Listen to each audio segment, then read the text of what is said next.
Felizmente regresado de una más penosa que larga enfermedad, Francisco Umbral ha vuelto a su tajo preferido, la escritura. Ha despertado de su sueño patológico, mórbido, umbral, y lo ha hecho, no podía ser de otra forma, con un libro bajo el brazo, abierto tras la inevitable bufanda que le cubre de todos los fríos previstos. Esta vez es una novela en sí misma, un relato que se aleja solo un poco de las crónicas noveladas que ha venido dejando desde hace años. Se llama la novela Los metales nocturnos, y otra vez habla en ella de Madrid, uno de los mejores argumentos del escritor felizmente rehecho. Umbral, según se ha dicho, es aquí el personaje nuclear de su argumento, aunque quizá la percepción sea equivocada, y el personaje sea sencillamente una excusa para presentar un tipo de auténtica ficción, Jonás de los que más gustan al literato de Valladolid, con su mezcla de intolerancia, de nihilismo, de presión social y de fracaso. Los metales nocturnos por sí solos justificarían la vuelta de Francisco Umbral a El Tercer Grado, pero es que además, y contra lo que pueda parecer, él viene otra vez con sus obsesiones, sus fundamentos y hasta sus manías intactas. Todos los días se asoma a los balcones de España y del mundo, y lo mismo relata los parangones entre Ivanhoe y nuestro héroe contemporáneo, John Kennedy, que diseca la atrayente y polémica personalidad de una ministra tan irregular y atípica como Ana Palacio. Sigue Umbral dandy por la vida como le enseñó el maestro Larra, y continúa con sus juicios acerados que a veces no dejan títere con cabeza. Pero está sobre todo fino de espíritu, jerarquía, crítica y cabeza. Como siempre, después de 68 años y 120 libros, sigue de Umbral, de sí mismo, de aquel escritor irreverente y entonces joven que cuando fue premiado con uno de los mejores galardones de la literatura nacional, dijo recreándose en la suerte: al Nadal le han dado el umbral. Aquí está el Nadal al que de nuevo le han dado la vida. Don Francisco Umbral, buenas noches. Buenas noches. Yo no sé si es exagerado decir que le han dado la vida, lo que pasa es que le veo a usted fantástico otra vez. Es que acaban de maquillarme y lo hacen muy bien en esta casa. Pero aparte del maquillaje, yo le veo más vitalista y con más ganas de escribir e incluso de dar la lata, ¿no? Sobre todo de dar la lata. Es lo que más me divierte. O sea, provocador hasta el final. Provocar siempre. Y este libro, Los metales nocturnos, lo escribió mucho antes de esa enfermedad agosteña. Sí, un año antes. ¿Cuándo lo terminó? No recuerdo ahora, pero lo tenía en el cajón esperando el momento propicio de mandárselo a la editorial. ¿Y qué número hace del libro sobre Madrid? No sé. De Madrid. 120 y tantos, yo qué sé. ¿De 20 y tantos de Madrid? ¿De Madrid? Sí. De Madrid tendría que echar otra cuenta. La tribu urbana, todo eso. Muy complicado. Sí, hay muchos libros de Madrid. Yo digo que Madrid es un género literario y hay especialistas en la novela de Madrid. ¿Y este Madrid de los metales nocturnos qué es exactamente? Es una noche madrileña de principio a fin, entre mala gente, sí. Mala gente, los retratos vívidos de personajes casi marginales, ¿no? Imaginarios o vividos, conocidos, pero muy remotos, muy distantes ya en el tiempo. Y creo que esa calidad de auténticos es lo que les da más fuerza y más atractivo para el lector. Y esta idea de ponerse de protagonista de su propia novela, ¿de dónde le surge? No hay tal protagonista. En un capítulo un periodista va a entrevistar a Francisco Umbral y dar su versión de Francisco Umbral y de su casa y tal. De modo que Umbral no está de protagonista, sino de espectador. Y relata a un Francisco Umbral que yo creo que es una chulería por su parte, un poco de protagonista, de eso, de provocador, un protagonista envejecido, solo, indiferente. ¿Eso es Umbral en este momento ya? El que describe el otro que le visita. Bueno, el otro, como siempre, va cargado de la consiguiente mala leche, como todos los entrevistadores, como usted mismo. Yo no tengo mala leche en este momento con usted. Visto en la pantalla, sí. Sí. Envejecido no, solo tampoco. ¿Indiferente? Indiferente. Sí, a muchas cosas. ¿A qué? A muchas cosas. Al whisky, por ejemplo. ¿Le ha abandonado el whisky a usted? Bueno, lo he abandonado ya. ¿Cómo se encuentra? Me encuentro bien, si no, no hubiera venido aquí. ¿Y cómo se encuentra espiritualmente? Espiritualmente, yo creo que he salvado el alma ya. He salvado el alma. O sea, que tenemos alma. No, no tenemos alma, pero de todos modos hay que salvarla. Pues nos enfada mucho el Papa y los obispos y hay que dedicar un tiempo a salvar el alma. Le pregunté una vez al profesor Tierno Galván, tantas cosas tiene usted escritas de Tierno Galván, cuando tuvo el primer episodio de una enfermedad, de su enfermedad, no de la primera, la que le llevó luego a la tumba, sino de la primera, y le dije, profesor, usted durante la enfermedad ha tenido algo así como alguna tentación por la trascendencia. Se lo decía de una forma eufemística para que no se molestara. ¿Usted? Ya. Y me hace a mí la misma pregunta. Ninguna preocupación en absoluto. Preocupación por las proteínas, las vitaminas, todo eso que constituye la vida del enfermo. Pero por la trascendencia ninguna. La trascendencia viene sola.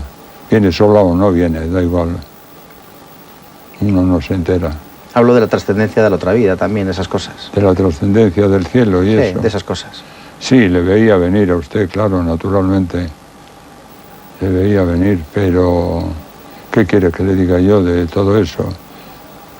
Hay algunos autores católicos, generalmente extranjeros. En este país tan católico, los autores católicos no son demasiado buenos, son mejores los católicos extranjeros. Los católicos extranjeros, incluso los presidentes extranjeros. Católico era Kennedy, que ahora está tan celebrado. Tan del día. Claro. ¿Kennedy qué le parecía? Kennedy me pareció un mito de juventud. Ahora ya me parece un hombre metido en toda la trama de gangsterismo que suele ser la política, dicen en Estados Unidos, yo creo que en todas partes. Ayer escribí un artículo sobre Kennedy hablando de un parangón casi elíptico con Ivanhoe. Sí, efectivamente, con Ivanhoe. Es que usted todo me lo va a llevar a la mística. Es un paralelismo. Luego bajamos. Es un ideal de juventud. Él leyó muy joven a Ivanhoe y procuraba imitar el modelo, que no es mal modelo, pero no hablaba de eso. Quien más contaba eso era Jacqueline, la mujer. Decían, ¿qué le podemos regalar al presidente este día o el otro? A Ivanhoe. Porque usted y yo de pequeñitos preferíamos al Coyote. Preferíamos, de todos modos hay que verlo americanizados que estamos, porque preferíamos novelas policíacas como La sombra de Isado, que eran americanas también, y que donde habían tenido éxito era en Nueva York. Lo digo porque el Coyote no tenía miedo a la muerte y tenía una gana terrible de vivir. ¿Quién? El Coyote. El Coyote sí, pero el pobre autor, José Mallorquí, que a mí me gustaba mucho en aquellos años. Que escribía espléndidamente. Y además nos lo ponían de asignatura en clase. Y murió suicidándose, como usted recordará. Quiero decir que tuvo un final propio de sus novelas. En la otra entrevista, en una entrevista que yo le hice, hablamos largamente del suicidio, ¿se acuerda? ¿Del suicidio? Sí. Sí. Del nihilismo, del suicidio, del arra. hablamos, Sí. le veo siempre tan dandy como... Y vamos a repetir la entrevista. No, estamos hablando de otras cosas. Ya. ¿Y qué le parece? Que me parece que Larra, todavía. lo mismo que entonces, que no sé cuánto tiempo ha pasado. 2 años y medio. Me parece la figura más importante del romanticismo español. También le preguntaba entonces, y quiero saber si lo ha revisado usted, el afán de provocar, le preguntaba entonces si era un afán casi indisimulable en su propia esencia. Y yo me daba la impresión de que era bastante artificial. Bastante. Artificial. Que no quería provocar tanto. ¿Usted cree que no hay motivos de provocación en la vida nacional? No lo sé. Hombre, por Dios, hay muchos. Nos hemos metido en una guerra en la que no pintamos nada y encima dicen que la hemos perdido. Muy mal. Eso hay que decirlo. Y hace poco leí que escribía sobre mí alguien y decía una columna diaria, una provocación diaria. Sin embargo, no puede ser más bonito el título de su columna, Los placeres y los días. ¿No puede ser más? Más bonito, más lúdico. No, era para que lo repitiera usted, que se enteren los oyentes. Pero le leen, ¿no? Sin duda, sí, mucho, a juzgar por las cartas y eso. ¿Qué está preparando?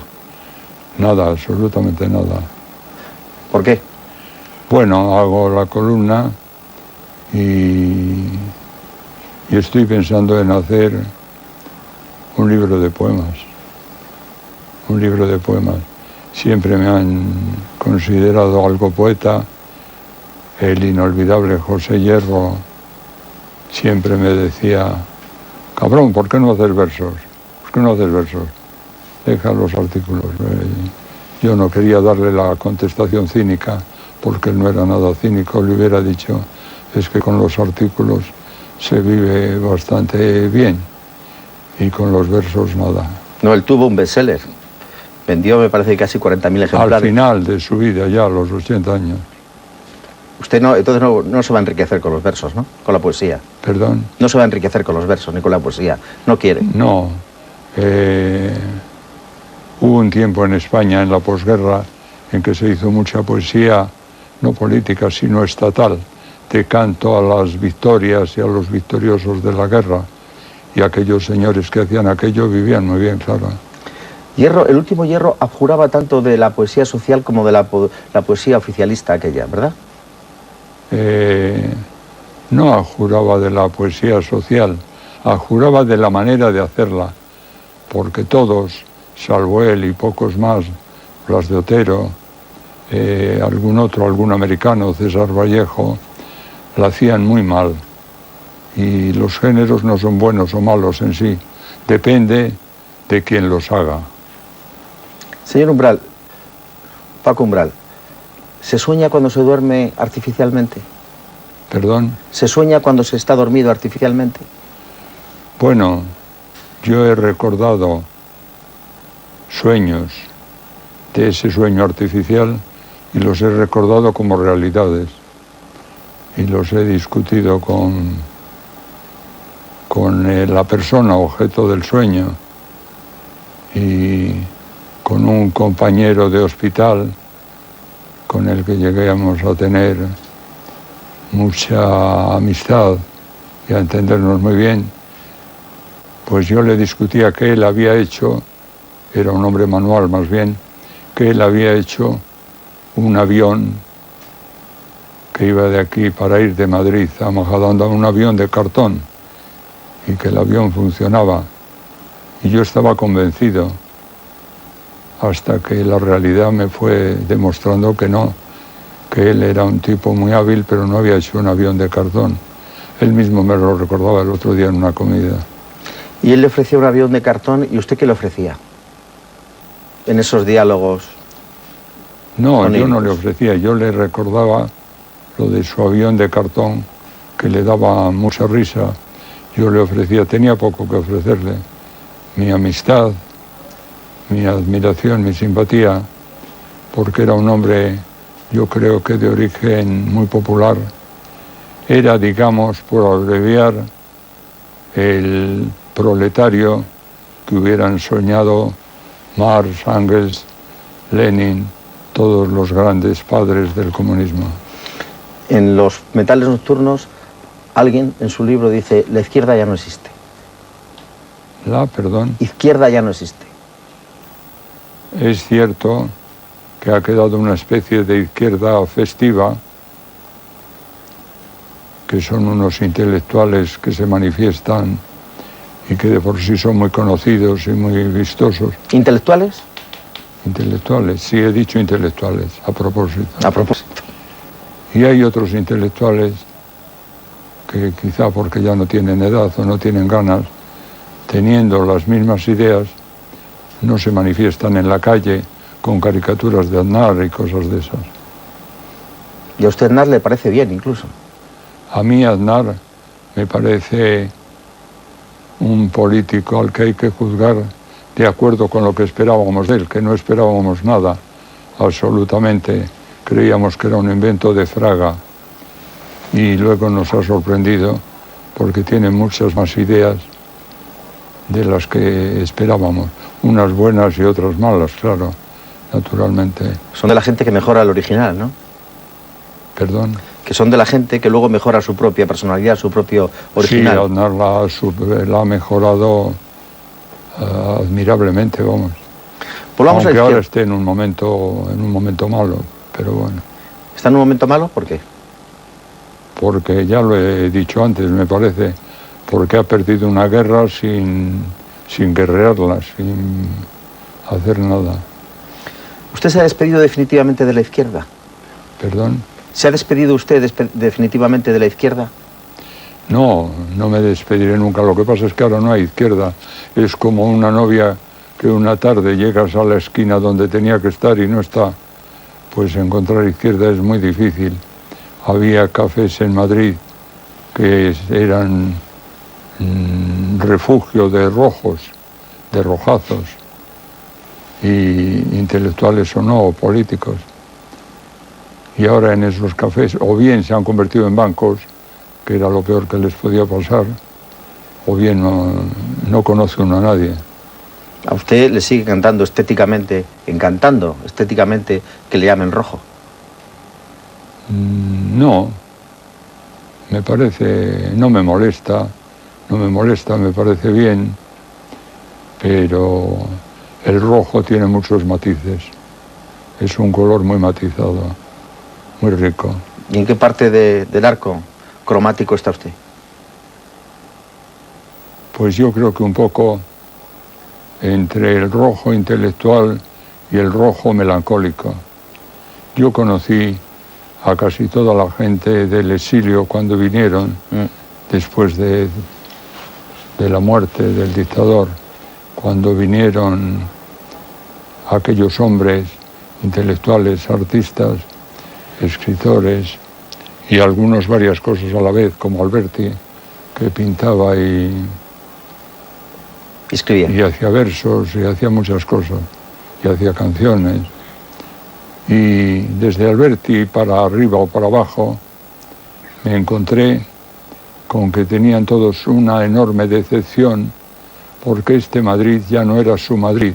Todos me decían lo mismo, Zamacois, etcétera, Corpus Varga, ya no era su Madrid. Es decir, que lo que añoraban en realidad no era que viniera una república a España, querían una república, pero si ahondaba uno un poco más, en lo cual tenían perfecto derecho, pero si ahondaba uno un poco más se encontraba con que lo que querían era la segunda república de los años 30, es decir, era una nostalgia personal por su juventud, que la confundían políticamente. Y eso es un desencanto, como los Panero. Encontrarse con ese Madrid de ahora mismo, con esa izquierda que ya no existe, ¿produce mucho desencanto, Paco? Pues a ellos les producía mucho desencanto el reconocer que Madrid había evolucionado, había crecido, era más moderno, más limpio, en cierta medida. Esto parece que les decepcionaba mucho y bueno, como uno entonces andaba de entrevistador, que es lo bueno del periodismo de entrevistador, pues había que darles la razón. Pero yo creo que el tiempo no hay quien lo pare y que en 40 años habían pasado muchas cosas, en Madrid y en todas partes. Este Madrid al que se asoma todos los días usted al balcón desde Majadahonda, desde su casa, ¿cómo lo encuentra? ¿Qué es? Encuentro que empieza a ser caótico. Empieza a ser caótico. Ha estado muy bien el progreso urbano, ciudadano, incluso social, en la medida en que se ha dado, pero ahora ya nos estamos pasando, que diría un madrileño, nos estamos pasando y este Madrid ya es un caos. Un caos Y que... encima ahora que tiene 2 alcaldes, pues ahora puede ser la locura ya. ¿Quién es el segundo alcalde? El segundo alcalde o el primero, no se sabe. Son 2, que usted sabe los nombres como yo. La chica Telva. La chica Telva, que tiene muy buena voluntad y muchas ideas, pero tiene enfrente a un gerifalte. Yo en un artículo le definí como gerifalte. Tiene enfrente a un gerifalte que no la deja parar. ¿Qué es ser un gerifalte? Casi, pero en el lenguaje literario, ¿qué es un gerifalte? ¿Un gerifalte? ¿Qué es? Sí, en el lenguaje literario. Bueno, hay un libro de Valle Inclán, Gerifaltes de antaño, de su trilogía sobre la guerra carlista. Eran los cabecillas de unas partidas de guerreros populares, espontáneos, y los gerifaltes, que hubo algunos muy famosos, eran los que movían todo aquello, los que en realidad movían la guerra carlista contra Madrid, siempre la guerra contra Madrid, la guerra de las provincias contra Madrid. Este Madrid que es ahora el objeto odiado de todas las periferias, ¿no? Claro, ahora se dialoga, pero en el 19 andaban a tiros. Se mataba. Se mataban. Por eso le decía yo, hablando otra vez del balcón de su casa, esta España que usted encuentra hoy, no la España su mujer, sino la España, nuestra España, ¿cómo la encuentra? ¿Qué es esta España tan caótica también, quizá? Bueno, yo creo que tendría un momento muy bueno si se integrase totalmente en Europa y a su vez se integrase en sí misma. Pero parece que Europa sigue haciendo ascos a España. Y en cuanto a la integración de España en sí misma, es como si usted se propone integrarse en sí mismo. Hablaba Heidegger del proceso de individuación. Cuando un individuo va siendo más él, más individuo, eso es muy difícil. Es muy difícil en un hombre y ya en una nación, en un país, es terrible. ¿No le parece a usted que a los intelectuales de izquierda, a los tópicamente llamados progresistas, todavía les da vergüenza defender España? Bueno, yo le dije una vez a Julio Anguita que por qué decía Estado español. Yo, mira, en primer lugar, Estado español es un invento de Franco, es una expresión de Franco. Una expresión acertada cuando no se quiere decir España. De modo que un comunista no puede decir Estado español, contra lo que tú creas. Por otra parte, Estado español, todos los poetas comunistas, que por cierto hemos citado antes algunos, de España y de América, a Vallejo podríamos añadir Neruda, etcétera, todos han cantado a España con pasión. O Cernuda, que tampoco usted le tiene mucho cariño. ¿Perdón? Cernuda. Bueno, Cernuda tenía razones personales porque fue muy maltratado por España para escribir lo que escribió, pero Cernuda amaba a España desesperadamente, como un gran hombre y un gran poeta que era. Entonces, si los poetas que cuidan tanto la palabra han escrito España miles de veces, ¿por qué tú, que eres el secretario de Izquierda Unida, bueno, pues muy bien, dices Estado español? Esto es un prejuicio de la izquierda malentendido e inculto, porque como digo, el origen, la puesta en circulación de esta expresión Estado español es de don Francisco Franco. Porque esta manía centrífuga que les ha entrado a las periferias, yo le insisto mucho, señor Umbral, faltan intelectuales, escritores que casi como en el 98 lo defiendan. Desde entonces era desde el desastre, desde la degeneración. Ahora yo creo que es incluso desde la élite, ¿no?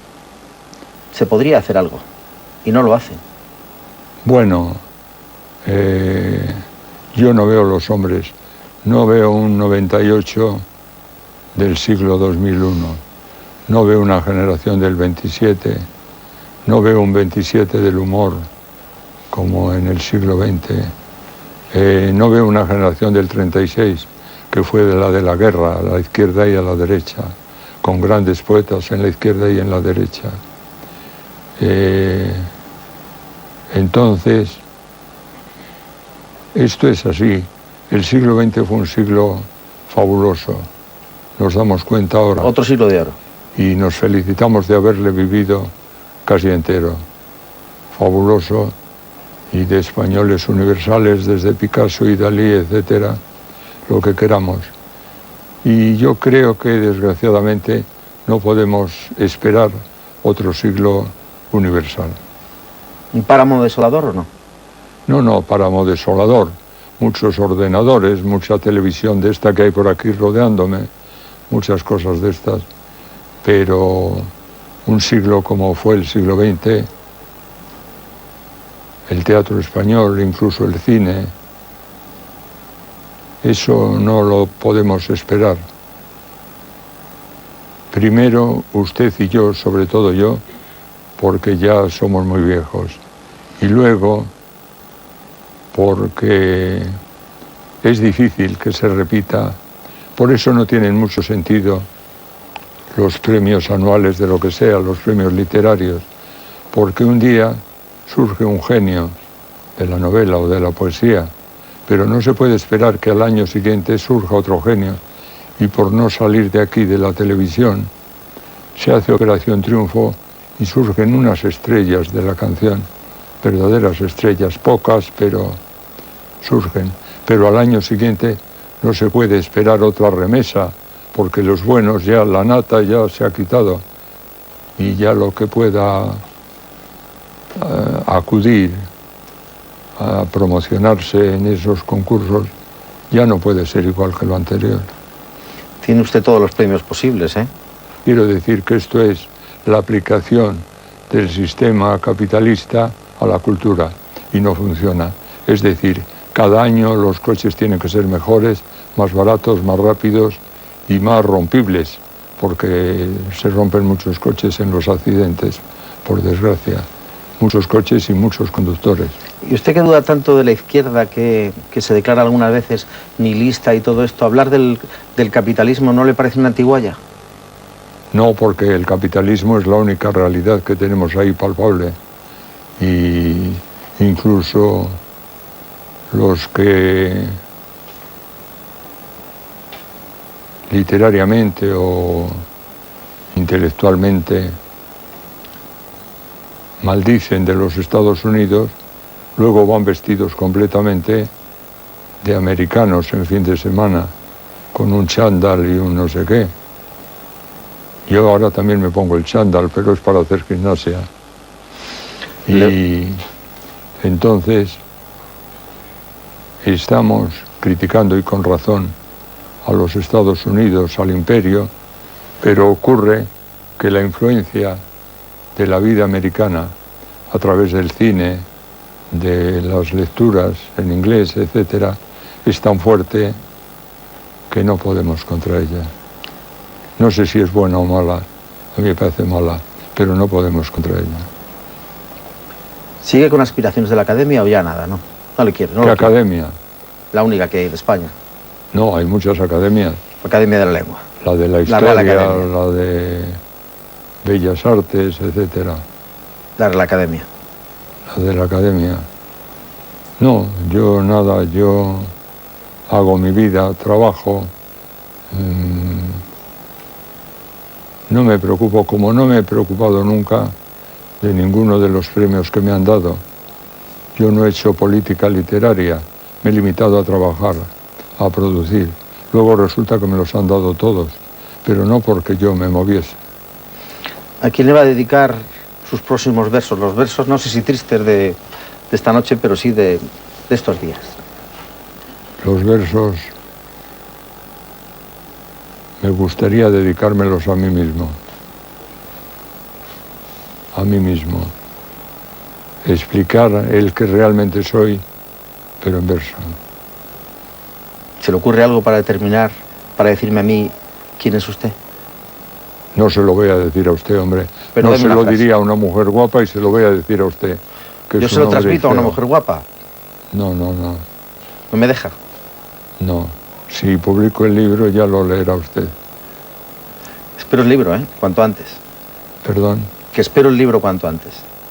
Si lo tiene usted ahí encima, hombre. No, este me lo va a dedicar ahora. Bueno, vale. Son Los metales nocturnos. Sí. El libro de versos.